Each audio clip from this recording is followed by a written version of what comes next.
Assalamu aleykum. Эртең 4 сентябрдан баштап Кыргызстанда парламенттик шайлоого үгүт иштери башталат. Bir ай бою могу 15-16 партия өздөрүн рекламалашып, телевизор, интернет беттеринен, газета, СМИлерде түшүшпөйт.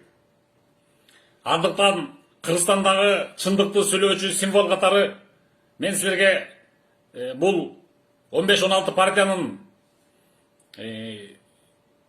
кимдер экенин, лидерлери кимдер экенин, жана ошондой эле катарында кандай кишилер бар экенин, программасы кандай экенин мен да талдап чындыктын жүзүн айтып берип турмакчымын.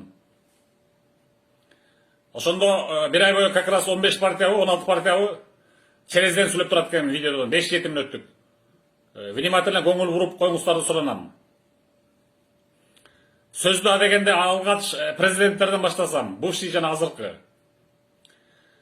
Азыркы президент Сооронбай Жээнбеков келгени абдан жакшы иштерди баштады. Эмнеге дегенде убагында Акаевдагы, Бакиевди батынып камай албай койгон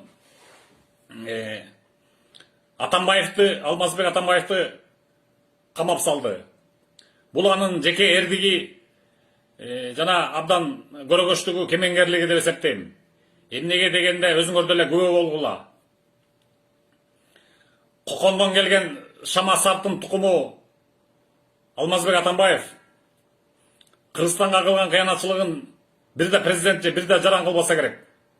Паспорттан бул Алмазбек Атамбаев кыргыз деген графаны алып жок кылды адегенде эле.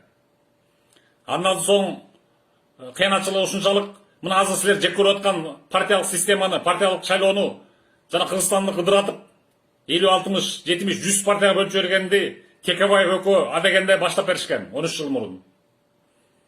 Ошо 13 жыл мурун мурда мен каршы чыккам. Убагында мен уккан эмесиңер. Эми жок деген азыр уккула. Болор болуп боесанган соң. Атамбаевдин Кыргызга кылган кыянатчылыгын эми дагы бир сыйра тизмектеп өтөйүн, акыркы кыянатчылыктарын. Мисалы, Кытайга 4 миллиард доллар карыз кылды. Алар коколоп турушат. Наркылдан баштап ай сайынбы, ай сайын төлөй баштайбыз уже. Кредитный проценттерди. Андан тышкары ТЭЦтен жегенин эл тоңуп, bir ай бою тоңуп, Бишкектин эли сууктан өлүп калып, кырылып кала баштаганын билесиңерде. Музейден жегенин долларлап, миллиондоп, миллиардтап Атамбаев жанын бандасы. Сапар Исаков, Албек Ибраимов жана көптөгөн азыр камакта отургандардын баары. Музейден жегенин кайсы проект болбосун, сөзсүз бул миллиардтап, миллиондоп жептир. Ошон үчүн муну камап салышта чоң эрдик. Сооронбай Жээнбековдун эрдиги деп эсептейм. Экономиканы кандай көтөрүп атат жана башка эмелерин кандай экенин өзүңөр көрүп атасыңар, аны айта албайм. Аны анализдеп болгондо айтам. Бирок Сооронбай Жээнбековдун президент нукура кыргыз үчүн күйгөн эмгеги ушул болду. Мурунку президенттердин колунан келбеген ишти жасап берип, Алмазбек Атамбаевди камады. Ал эми мына кече жакында Алмазбек Атамбаев өзү оозунан жаңылыппы же чынын айтам деп сырын айтып алганын уктуңар. Оказывается, дейт, тиги Батукаевди бошотконум дейт, тиги Беларусьта жүргөн Жаныш Бакиевди обмен кылмакмын дейт. Бул өзүңөр ойлосоңар, причем тут Белоруссия, причем тут Чечена. Эмне, чечендер Беларусьтун составында беле. Алар Россиянын составында го, биз билгенден. Мына ушундан эле десе болот. Атамбаевдин бандиттик сутун, сущностун, турган турпатын криминалдык жол менен ошону обмен кылмак экен. Акыры мойнуна алды. Башында былтыр мурдасында кулжундап мойнуна албай аткан Батукаев ошоткон. Андыктан туура эле сурак алды 11 жыл Батукаев боюнча. Эми былтыркы киши өлтүрүү фактысы боюнча, кой таштагы 2 адамды өлтүргөн фактысы боюнча дагы бул өзүнүн мөөнөтүн алыш керек, дагы жазасын алып, ошонун ары Кыргыздын тарыхында мунун аты өчүш керек. Кыргызга жакшылык кылган жок. Паспорттан графаны арды өчүрдү Кыргыз деген улутубузду алып. Аны жакшы билесиңер. Кылган калган башка жамандыктарды санап бердим. Санай каза берсе дагы чыга берет. Убагында мунун бетин айтам деп мага мөөнөт берген. Ошол. Бирок мен чындыктын символу деп айтып бермекчимин. Бұл Сооронбай Шариповичтің чоң эмгеги камап берген. Мындан ары аяғына чейин чыгарып, калган 3 жылында ошол баарын тазалап кетиш керек Сооронбай Шарипович.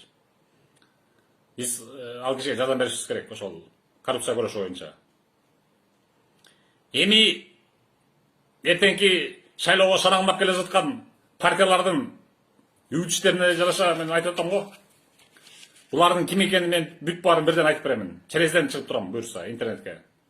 5, 7, 8 мүнөттүк видео болот. Ар бир партияга мен өзүм мен анткени Кыргызстандын акыркы 20-25 жылдан бери саясат казанына кайнап келаткан адам катары мен билем. Жаңыларын да билем, кимдер экенин, эскилерин да билем, кимдер экенин, характеристиканы ар бирине бирден берип чыгамын. Ар бир партиянын жана лидерлерине жана көрүнүктүү ичиндеги кишилерине. Внимательно окугула. Мүмкүн мен кийин 2-3 жылдан кийин мүмкүн Турция же Россияга кетип калышы мүмкүн. Постоянно место жительства. Бирок Кыргызстанда уулустарым калып калат атпайбы? А мен алардын достойный жашоодо жашашын каалайм.